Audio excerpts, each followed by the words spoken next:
దాన్ని దయచేసి అందరూ, ఎందుకంటే మా నాగబాబు గారి గురించి చెప్తున్నాను, ఆయనకి మాట ఇచ్చి కూడా నేను వెనక్కి వెళ్లాల్సి వచ్చింది. అలాగే నేను ఎక్కడి నుంచి పోటీ చేయాలి, ఎమ్మెల్యేనా ఎంపీనా అని.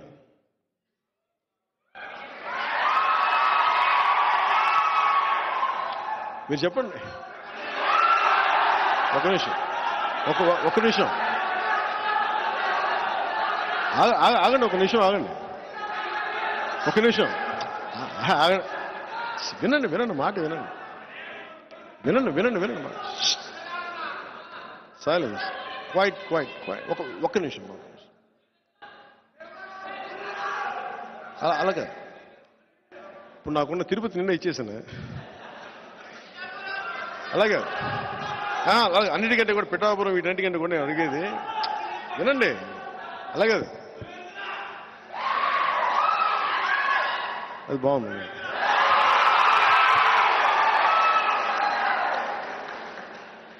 ఇది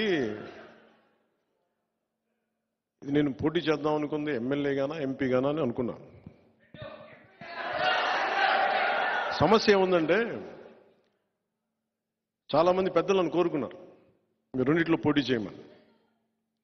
కానీ కన్ఫ్యూజన్ ఏముంటుందంటే క్రాస్ ఓటింగ్ ఉంటుందా, నిలబడతామా లేదా, ఇవన్నీ ఉన్నాయి.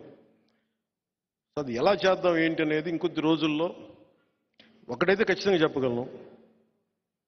నిన్న భీమవరం పులపర్తి ఆంజనేయులు గారికి ఇచ్చాను, తిరుపతి ఏమో మన జంగం శ్రీనివాసులు గారికి ఇచ్చాను,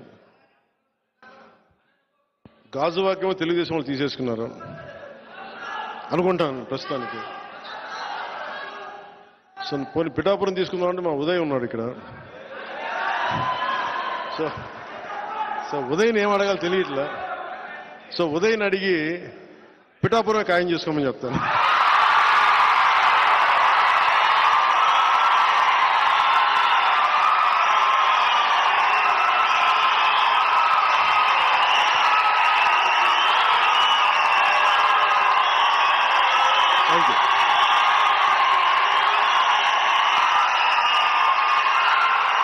పిఠాపురం 2009 నుంచి కూడా 2009 నుంచి కూడా 2009 నుంచి కూడా అందరూ 2014లో పార్టీ పట్టగానే ఫస్ట్ నాకు పిఠాపురం నుంచి అడిగారు పోటీ చేయమని. మళ్ళీ తెలంగాణలో అడిగారు పోటీ చేయమని, మళ్ళీ పిఠాపురం నుంచి వచ్చింది, 2 చోట్ల నుంచి వచ్చింది ముందుగా. కానీ పిఠాపురం నేను ఎందుకు పోటీ చేయట్లేదు లాస్ట్ టైం అంటే, నేను రాష్ట్రం కోసం ఆలోచించేవాడిని. నేను నిజంగా చెప్పండి, నా ఎన్నికల గురించి నేను ఎప్పుడు ఆలోచించలే. నేను మ్యాక్సిమం అనుకున్న అనంతపురం అర్బన్ నిలబడదాం, అనంతపురం జిల్లాలో నిలబడదాం. అందుకు 2015లో పార్టీ ఆఫీస్ అక్కడి నుంచే ప్రారంభించాను, మంగళగిరి నుంచి ప్రారంభించాలి, అక్కడి నుంచి ప్రారంభించాను, అనంతపురం నుంచి. కానీ దాన్ని ఇప్పుడు నేను ఒక బాధ్యతను మోస్తున్నప్పుడు, నేను ఒక బాధ్యత ఇచ్చినప్పుడు దాన్ని మోసుకెళ్లే వ్యక్తుల సమూహం లేదు నాకు అక్కడ. అందుకని వదిలేయాల్సి వచ్చింది. తిరుపతి ఆల్రెడీ ఇచ్చేసాం, ఇంక మనం ఎన్నిసార్లు చెప్పాలి. ఇప్పుడు ఇదేంటంటే జనసేన పవన్ కళ్యాణ్ పిఠాపురం నుంచి పోటీ చేస్తున్నారు.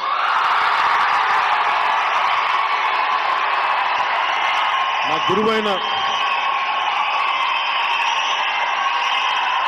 గురువు దత్తాత్రేయుల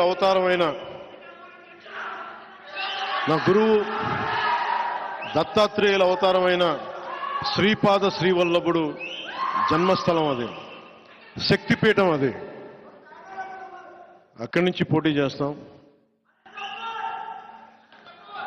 అనంతపురంలో కొడదాం తర్వాత భవిష్యత్తులో. ఇప్పుడు పొత్తు కొట్టనే, తర్వాత జనసేన కొడదాం.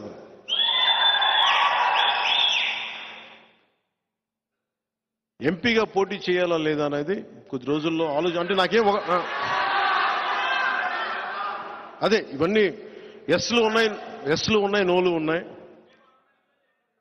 అది ఎట్లాగా అనేది నాకైతే మనసులో ఎమ్మెల్యే ఉంది.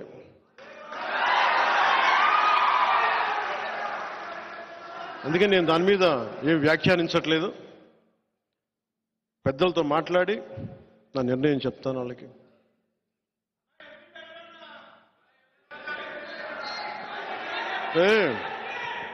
అంటే సీఎం అంటే సెంట్రల్ మినిస్టర్ ఆ మాట కోసమా మీరు? చేద్దాం ముందు కాదు, కొంత నేలని ఇక్కడ కడుగుదాం. ఇక్కడ కొంత పార్టీ నిర్మాణం ఎలా జరగాలి,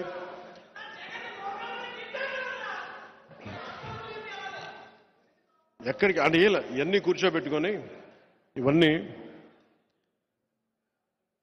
ఈసారి 21 స్థానాలకి పరిమితం అయిపోయినా కానీ మొన్నదాకా 98% స్ట్రైకింగ్ రేట్ అని చెప్పా. ఇప్పుడు 100% కొట్టాలి.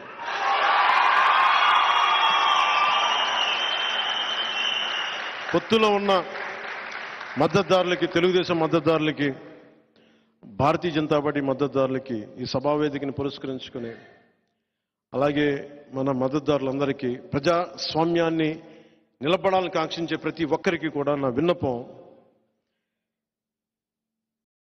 ఎన్నికల్లో 21 సీట్లు మాకు సంపూర్ణమైన మెజారిటీ ఇవ్వండి. మాకు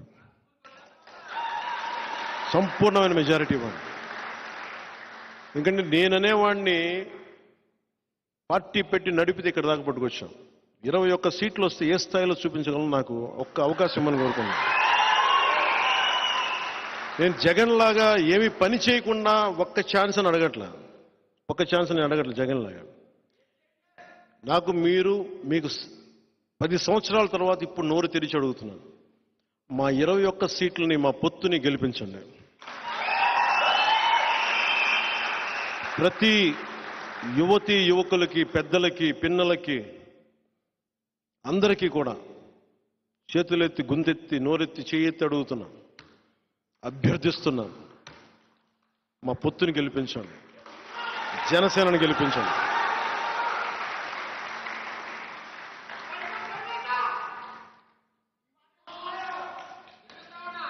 ఎవరికి ముగింపు వాక్యాలుగా ఇల్లేమో దూరం అని చెప్పాను కదా. ఇప్పుడు 10 సంవత్సరాల తర్వాత అధికారం అనే ఇల్లు కనుచూపు మేరలో ఉంది. ఒకప్పుడు దీపం లేదు, కానీ ఇప్పుడు చేతిలో వెలుగులు విరజమ్మే కాగడం ఉంది. గుండెల నిండా ఒక పవన్ కళ్యాణ్కే కాదు ధైర్యం, మొత్తం సమూహానికి ఉంది ధైర్యం. మనం కాకపోతే ఇంకెవరు, జనసేన కాకపోతే ఇంకెవరు. సో మనస్ఫూర్తిగా మీ అందరికీ